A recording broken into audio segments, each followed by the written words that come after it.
Okay, let's get started. So good morning, everyone.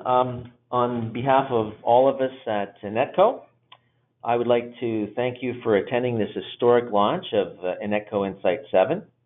This is our global machine learning launch, and we've got lots to show you, so let's get started. First, an introduction. My name is Steve Shoemaker, and I'm the VP of Product Management at INETCO. It's a pleasure to be with you all this morning. So this is our agenda for today. We're going to do a deep dive on the new payment fraud detection and prevention capabilities of Insight 7. Then I'll demo those features in the product, and we'll wrap up with a poll question and some Q&A. I suggest you enter any questions you might have in the chat window throughout the presentation, whenever they come up. We'll cover those in the Q&A section at the end, of course. And as well, I'd like to point out that in the window, it should be on the right side of your screen, you can enter your questions, but there's also some handouts there, 3 in fact for this webinar. So we have the INETCO Insight 7 product sheet for you, so you can download that. Our new white paper on machine learning and fraud risk scoring, and as well our newly updated alerts guide. So all of those are available for you as well after the webinar. So let's begin with some background on INETCO and on our journey as a company. INETCO began in 1984 with real-time data collection for banks. We added transaction performance monitoring in 2003, beginning with ATM, then POS and other channels. Then we added big data business analytics in 2015, including omni-channel. And we've spent the last 2 years essentially growing an extensive machine learning capability in real-time fraud detection and prevention. So our journey until now has really been all about real-time. It's what we've been doing for the last 35 years.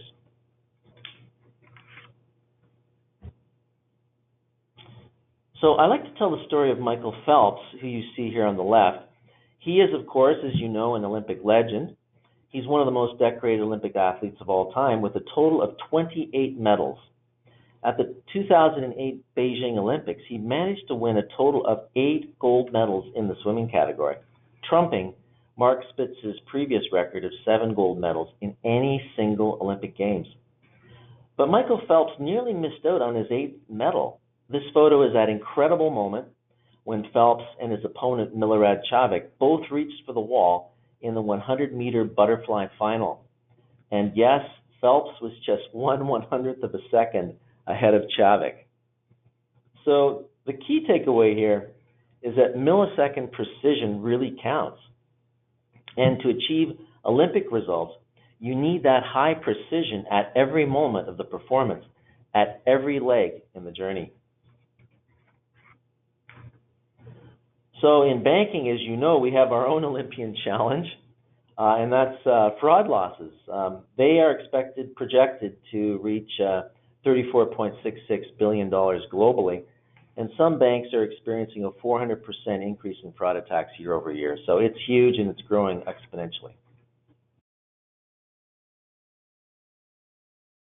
So this is where INETCO Insight 7 comes in.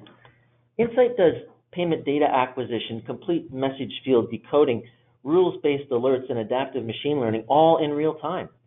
This enables real-time suspicious activity monitoring for card present fraud, card not present, transaction reversal fraud, and others. It also enables real-time detection of man-in-the-middle attacks and coordinated cash-outs. It also enables real-time transaction risk scoring, payment outlier detection, and blocking suspicious transactions in flight before they can complete.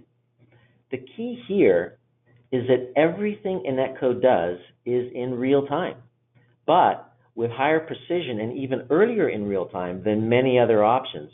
And that is simply because INETCO collects data at multiple points across the entire transaction journey, and we can detect a suspicious transaction before it even reaches the back-end banking system.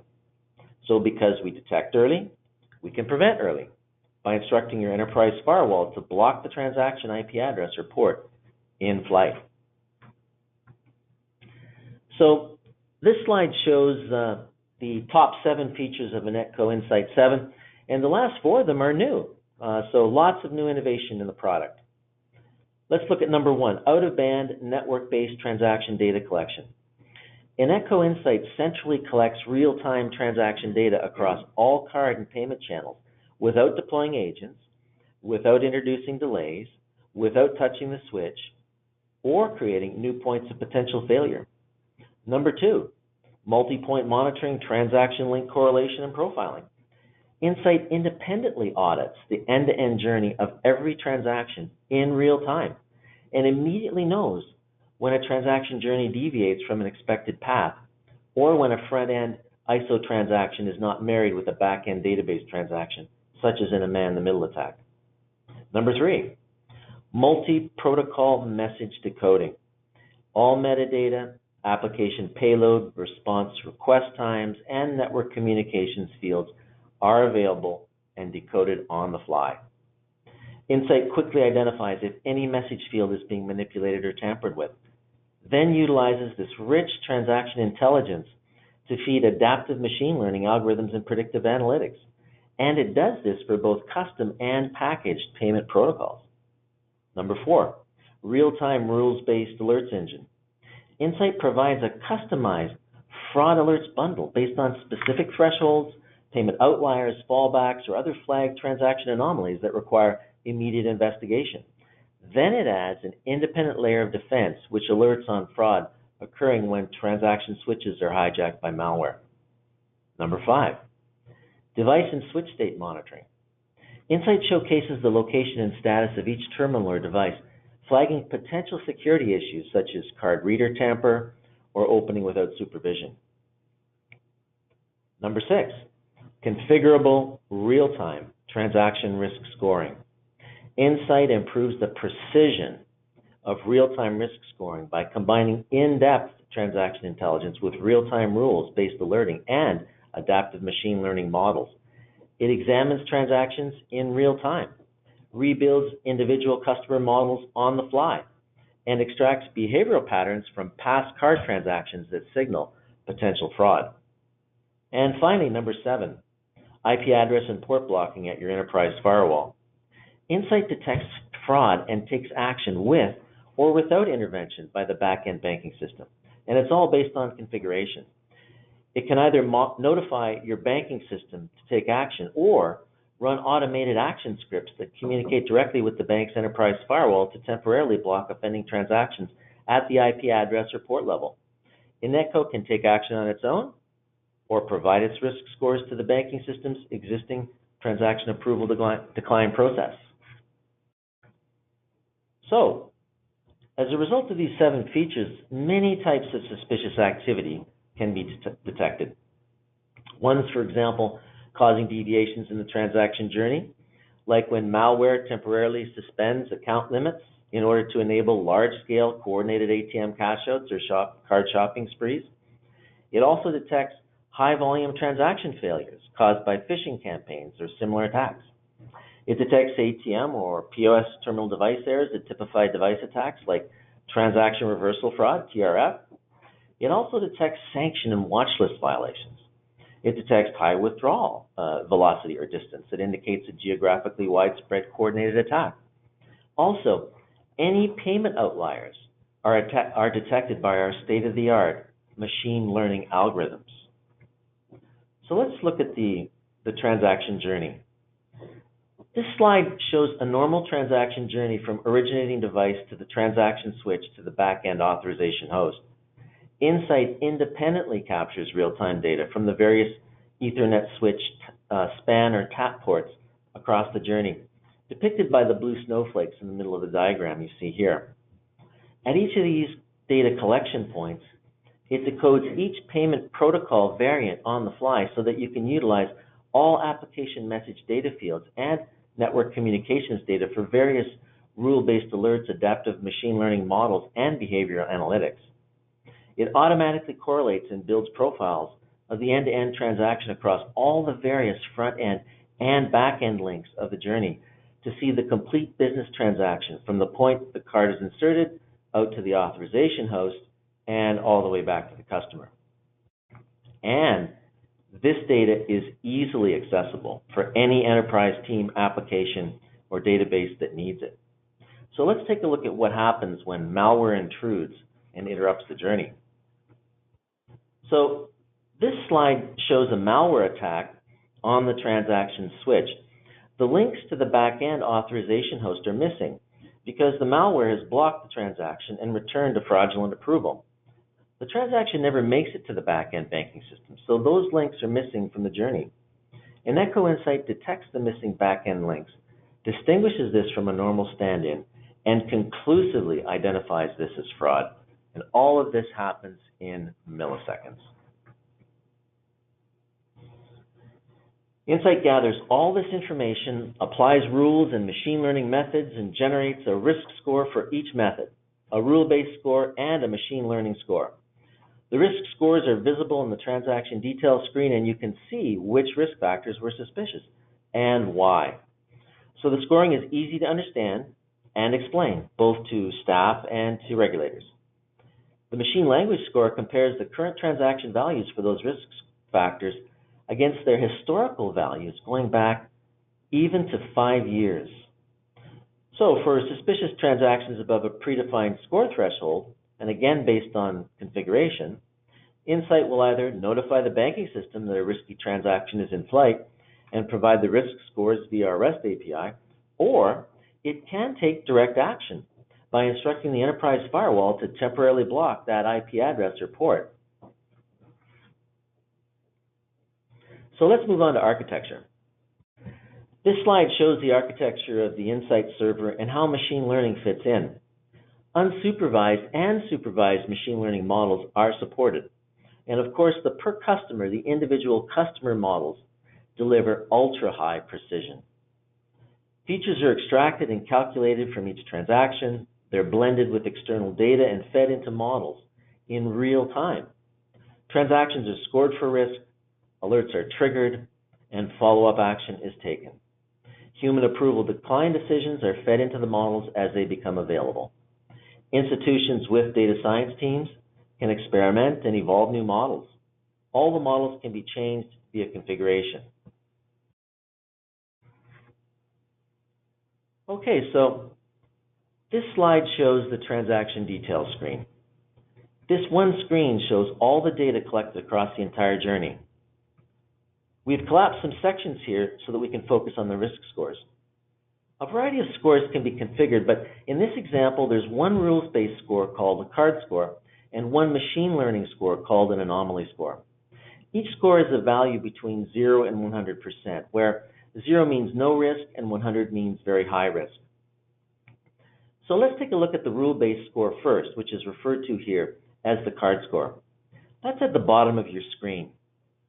The card score is 70%, and the list of 3 indicators to the right of it are the risk-based indicators, which are essentially risk factors, each with a calculated value. There are 3 such indicators, as you can see here at the bottom, and these have been magnified out in the red box at the top of the screen. So let's look at that box now. For rule-based indicators, each indicator value is compared against a set of configured thresholds to determine how it adds to the overall risk score. The operation withdrawal indicator counts the quantity of withdrawal transactions for this card over the last 3 hours. As you can see, there have been 3 withdrawals. The withdrawal amount indicator adds up withdrawal amounts for this card over the last 3 hours. The total amount is $90,000, and $20,000 of that is from the current transaction. The velocity indicator takes all the transactions for this card over the last 24 hours, and it measures the accumulated distance between the ATMs and terminals where those transactions occurred. Then it adds up the time between those transactions and divides the total distance by the total time to determine the velocity that a single person would need to travel in order to be able to complete those transactions in the different locations. In this example, the total distance is 273 kilometers, and the total time is 0.17 hours for an average velocity of 1,654 kilometers per hour. This is faster than either a car or plane can travel, obviously, and it positively identifies a coordinated attack, which is why the rules-based card score is as high as 70%. The actual number, however, is configurable, so you could actually make this type of alert 100% if you prefer. Now let's look at the machine learning score, which is referred to here as the anomaly score. The anomaly score is 58%. Now, it's here just above the card score. And just to the left of it are the 9 anomaly indicators, which are the features used in the machine learning algorithm. These are magnified out in the red box at the left bottom of your screen. Some of these are similar to the ones in the rule-based indicators, i.e. same names but different durations, but the others are new. So for machine learning indicators, the current indicator values are compared against seasonally adjusted historical trends, and the risk score is generated by the algorithm. The operation withdrawal indicators here cover extended periods of time. They show that there have been 3 withdrawals from this card in the last day, 26 in the last 7 days, and 386 in the last 90 days.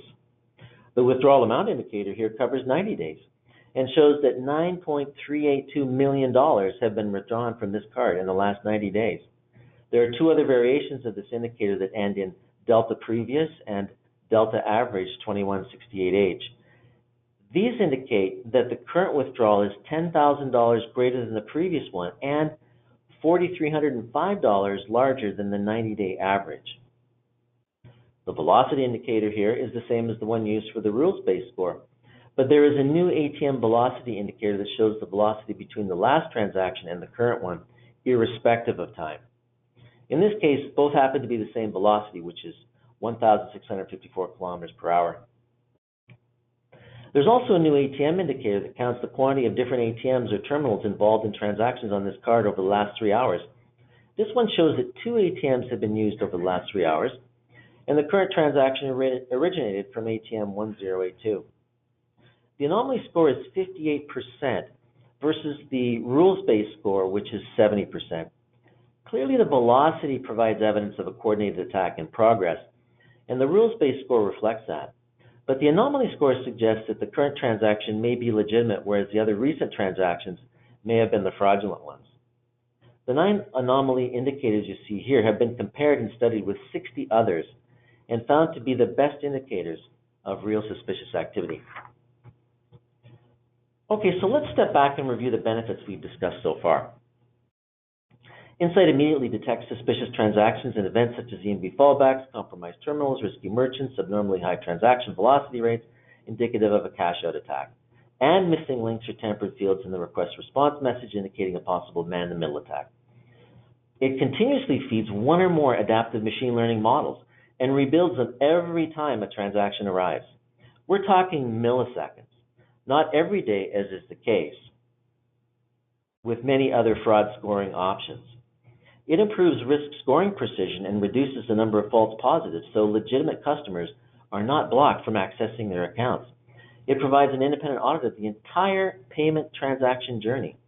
It reduces the resource time and effort involved in harnessing real-time data across disparate data sources, multiple schemas and channels, and different data update frequencies. It generates scores that are easy to understand and explain to staff and regulators. It reduces the revenue losses and overhead costs due to fraud attacks on your payment switches, internal systems, and devices. It improves your customers' experience and confidence in the services you provide. Okay, we talked about some of the things that Insight 7 does. Now let's show it in action. We're going to demo the 3 fraud use cases we've been talking about: suspicious activity monitoring, man-in-the-middle attacks, and the risk scoring combining both rules-based and machine learning. So we're going to switch over to the demo now. I just want to let you know that you're going to see a white screen for a few seconds while we do that.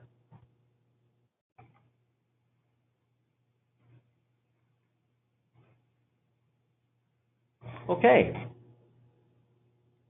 You should be able to see my screen now.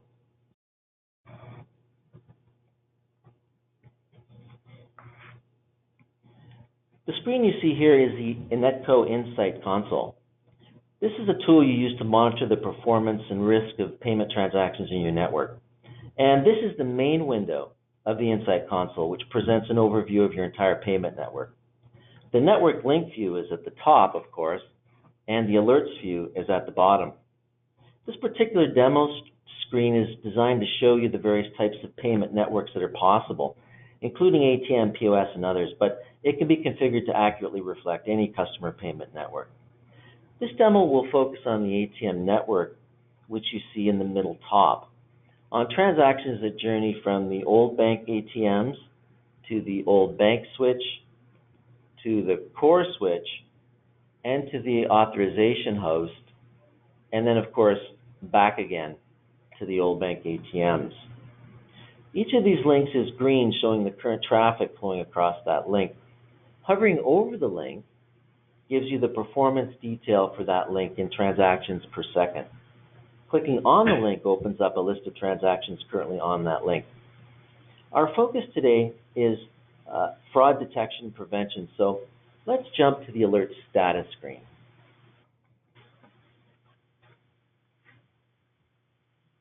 The alert status screen monitors all open alerts in the system. For each alert type, you can see how many alerts of that type are open. In fact, that's the number that's in the middle of the button. You can also see the date and time of the most recent event, which is on the right side of the button. So some of the alerts that you see here are performance related and some are fraud related.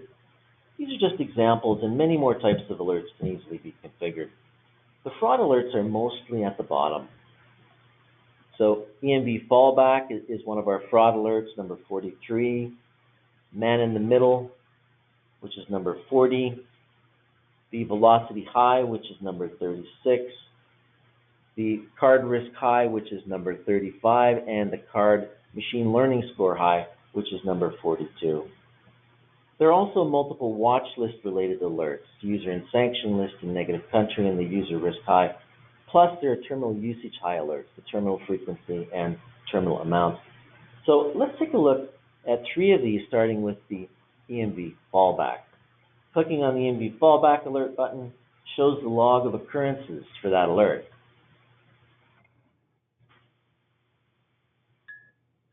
The alert log screen shows all the occurrences of the selected alert, in this case the EMV fallback.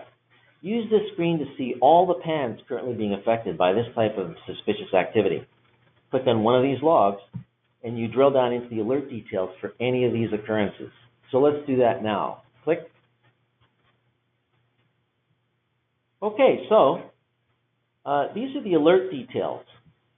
The alert details screen shows the complete description of the underlying issue, along with a table of transactions triggering that alert, the one you see here at the bottom of the screen.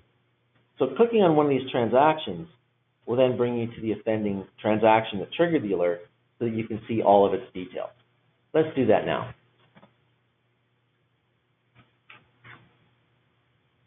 This transaction details screen shows how INETCO Insight decodes and correlates all the messages in the transaction journey into one single pane of glass showing all the details, including the reason for the alert.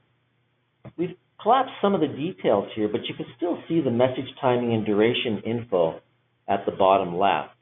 You see the start time and duration columns here for each leg of the journey. You can also see specific field details in the details pane in the bottom right, including the PAN field, the POS entry mode field, the response code, the terminal ID, etc.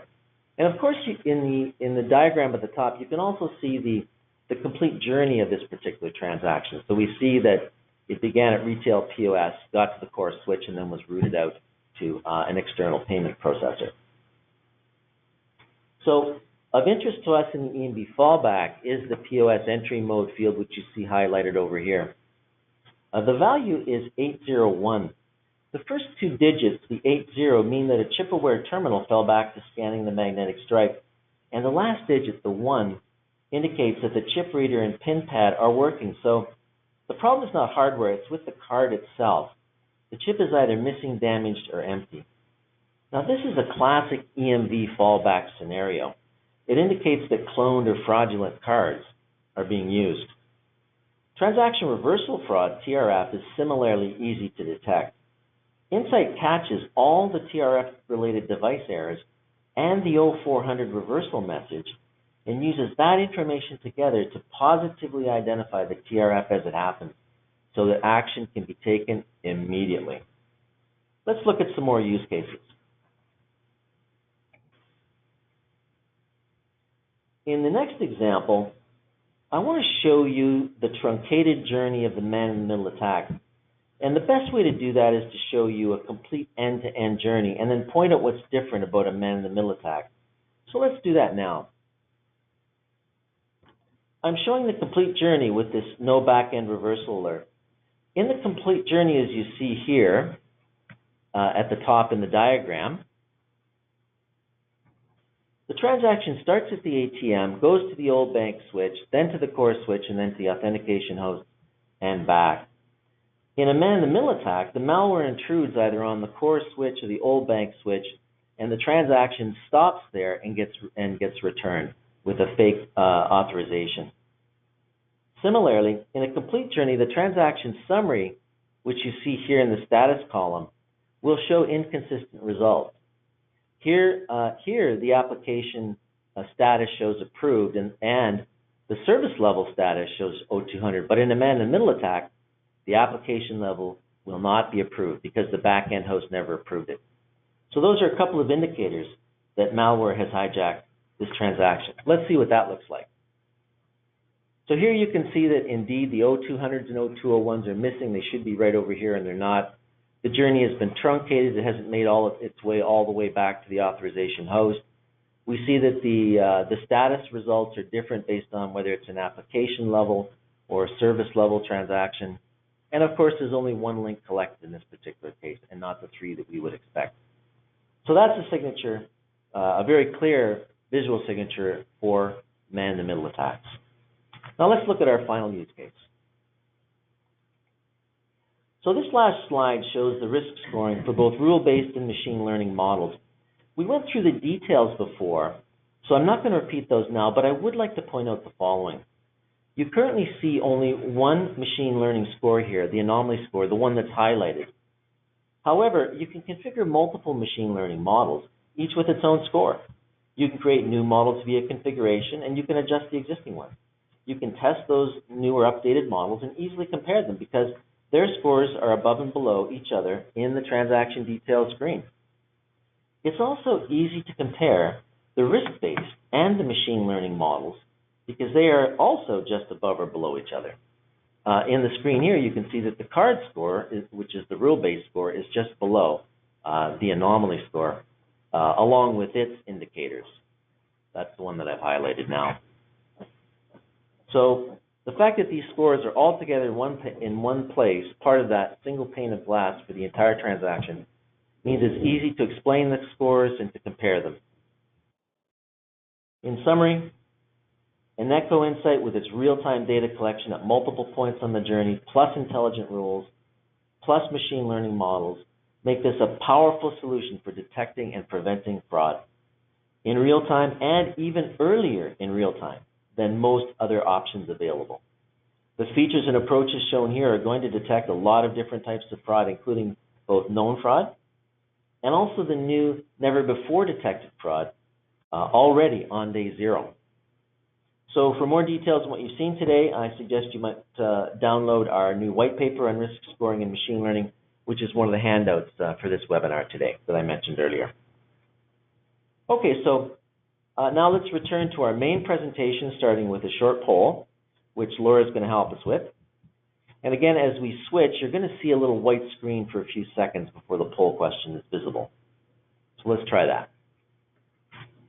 Okay, so you should be able to see your poll question now. So the question is real-time risk scoring a must-have for your organization? And how soon do you intend to deploy? Now, I'm sure a lot of you already have some form of risk scoring in place, but this question is specifically about real-time risk scoring.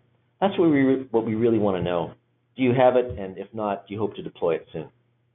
So let's take a few seconds so that each of you can have an opportunity to indicate where your bank is at.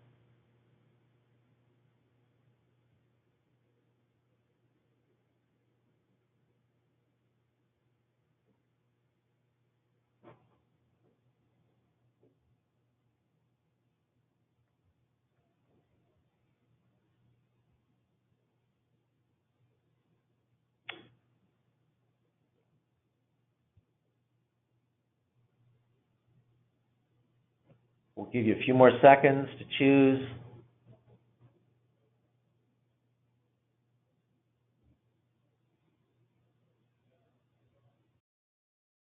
And 3, 2, 1. We should have the results up shortly. Okay. So 26% said, yes, we already have real-time risk scoring. 4%, yes, we hope to deploy in the next 3 months. 4% said in the next 6 months. 35% said, yes, and we hope to deploy over the next year or longer. And 30% says no plans currently to deploy at any time. So great, that was fabulous information. We appreciate you taking the time to do that for us. So let's move to our next slide. We've seen what Insight 7 looks like. Now let's take a look at the future. In fact, at the near future. So through 2020, we anticipate a series of releases all dedicated to increasing the breadth of our fraud detection and prevention. The next release is going to add 2 new pieces to our existing fraud solution. A new fraud case management component will enable you to create and customize workflows for each specific alert, including sophisticated multi-step processes with layered approvals driving automatic actions. This new component is a state-of-the-art workflow engine, something many fraud solutions do not yet offer. And it will integrate with your other enterprise systems, like ticketing. So the other piece is a new ISO 8583 application firewall. This will enable the blocking of suspicious transactions based on any fields in the transaction, not just on the terminal IP address or port, but on any fields in the transaction. So we expect that this will increase the precision of INETCO Insight 7 fraud protection by a factor of 10 or more, especially for remote-on transactions. So that's what's coming soon to INETCO, and in fact, very soon in the next release. Lots of exciting innovation on the horizon. Okay.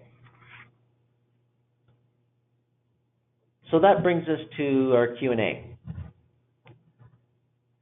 So if you have any questions, again, if you could use the screen on your right to enter those questions in, and we'll get to them as soon as they arrive.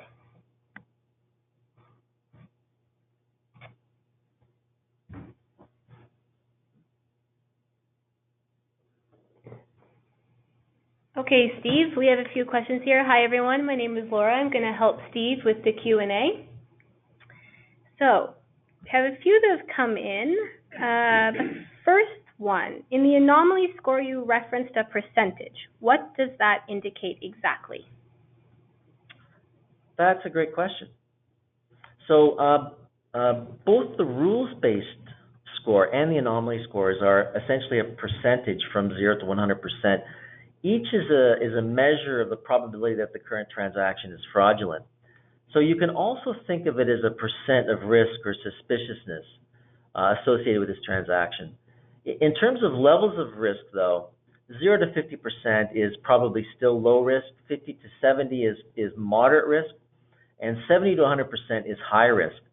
And of course, 100% means that we've positively identified it as fraud, so you can take action immediately, even without human intervention. And one example of that, of course, would be the man-in-the-middle attack, which can be conclusively identified with very, very little chance of false positives or false negatives. So in situations like that, you can configure the product to generate a risk score of 100%. Okay, thanks, Steve. Next one we have here. What do you mean when you talk about enterprise firewall? Is the firewall an appliance or a virtual device? And what brands are compatible with this functionality? So this is about a 3-point question. We love 3-point questions, right? Great. Okay. The enterprise firewall that we use when blocking in-flight transactions is, in fact, your current enterprise firewall. One thing to keep in mind here, of course, is that Insight does not sit in line with the transaction journey itself. So it doesn't perform the blocking itself. It relies on your enterprise firewall to do that. Any firewall that has a REST API for firewall configuration can be used to block transactions, whether it's a hardware appliance or a software appliance or a virtual device. Many brands of firewalls support a REST API, including Fortinet, Cisco, Juniper, Barracuda, Meraki, Sophos, pfSense. That's just to name a few. There's a whole bunch of them. Any production level firewall essentially has a REST API for configuration. Okay. Yeah. Here we have another one. Can machine learning be implemented to help define new alerts? Absolutely. The machine learning score can be blended in and used as a condition and accompanied with other conditions to create kind of composite alerts that are essentially groupings of various conditions. The cool thing about that and the risk scoring in general is that you can really gather a lot of information into a single risk score or combination score. So that's an absolute yes, it can. Okay. Yeah. Looks like we have another question back to the firewall. Okay. How can INETCO Insight block transactions using my enterprise firewall? Well, that's a great question. So we mentioned the fact that most production class firewalls are going to have some kind of a configuration REST API, which is what we leverage. So essentially that means that you can use their API, their REST API, to configure the firewall rules themselves. Those rules can block a specific IP address or port. They can be set to last for a limited duration or a longer duration. And since this is a REST API, you can set those rules using an HTTPS command. So what that means is that when alerts are triggered within INETCO Insight, the system can be configured to execute one or more automated actions. And one of those can include sending an HTTPS message with the appropriate firewall rules to your enterprise firewall. Okay, so it looks like questions about the enterprise firewall is pretty popular. We have another one here. You mentioned IP port-based blocking at enterprise firewall. How does that fit in host-to-host environments where only one pair of IP and port exist and whatever TPS flow through the same pipe? Well, that's a great question. So in a host-to-host environment, so that would be typically a remote on us solution. I think what you're really left doing when you're blocking the IP address or port is you're left blocking a whole segment of traffic, of remote on us traffic, for example. And so we do have a solution for that, not yet in Insight 7. It is coming in the next release, as I mentioned, and that's the application firewall. So with this new application firewall that's coming very, very soon in the new year, we are going to be able to block on any field within the transaction itself. So we would be able to block on the terminal ID within the transaction payload. We can block on the merchant ID. We could block on the card itself, on the bin. So we'll have a lot more, a very, very high precision blocking method with that application level firewall. So that is coming very soon. Okay. Is Insight 7 just for fraud at the ATM channel? That's a great question. So the INETCO real-time solution has really been extended over the years to cover both the ATM, point of sale, mobile, online web, and also a teller channel. So we do collect data off any of those channels and can use them as part of our risk scoring, whether it's the rule-based risk scoring or the machine learning risk scoring. And so we do have a full multi-channel, omni-channel support built into the product. Okay. So what do you mean by early real-time fraud detection? Well, that's a great question. So as you know, or as I've mentioned, INETCO Insight collects data from multiple points along the transaction journey, and it gets the transaction link data as soon as it crosses each data collection point. So usually that's within 10 to 30 milliseconds, depending upon whether the Insight server is on-premise or in the cloud. At that point, the Insight server can calculate all the risk scores in a matter of milliseconds, which is often 100 milliseconds or even several hundred milliseconds before the transaction even arrives at the core banking system. So that means that INETCO real-time is actually earlier than most. Most other solutions would get their data from the core banking system itself. So their real-time will only begin after our real-time has already ended. Okay, thanks, Steve. I think we have time for maybe just one or two more questions. Okay. Take a look here. Okay. Mm-hmm. How much real-time data does the system retain? Great question. So Insight itself can store up to 13 months of real-time transaction data in its proprietary real-time database, including the complete details from every link of every transaction. Now, the machine learning algorithms themselves are storing up to 5 years of machine learning feature data for each customer. And in addition to those, we also have a longer-term data storage option, which stores the complete real-time data sets in a Cloudera Hadoop data cluster and retains it for as long as you like. So we provide a wide range of data analytics on top of that long-term data and provide those options. I guess the other option would be to use data forwarding to store that data in your own database or data lake, and some customers do that as well. Okay, so I think we only have time left for one question. So here's the last one. Is the risk scoring just for a single channel, or can it apply to a multi-channel fraud? For example, one card on an ATM, POS, and mobile all at the same time. That's absolutely correct. It's a full omni-channel, multi-channel solution. As I mentioned, the models themselves, the machine learning models, can take data from multiple channels. The risk-based scoring, obviously, for multiple channels. As long as INETCO is collecting, we can make that part of our risk scoring. Perfect. Okay, well, thank you for answering the questions today, and everyone, thank you for submitting them. If we were unable to answer your question, I'm sure somebody will, maybe Steve, will reach out and start a discussion with you. Absolutely. We'd love to talk more. So that concludes our time today. Thank you all for joining us. Please feel free to drop us a line. Tell us what you think about Insight 7. Don't forget the handouts. You can download those after the webinar. And of course, please join us for our upcoming events and continue the journey with us. Thanks, everyone, and bye for now.